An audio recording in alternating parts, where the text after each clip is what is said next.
धम्मदीप हा मानवतेचा जगताची प्रेरणा, महाकारुणी तथागताला त्रिवार ही वंदना.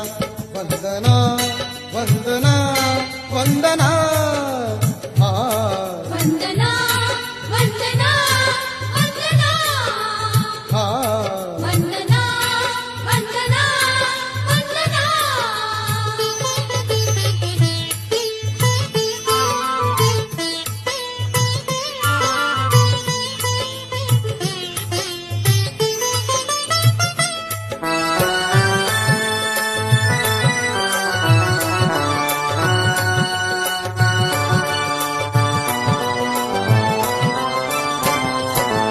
बुद्धं शरणं मंत्र महान बुद्धिवंत होऊया, धम्मं शरणं तंत्र महान नीतिवंत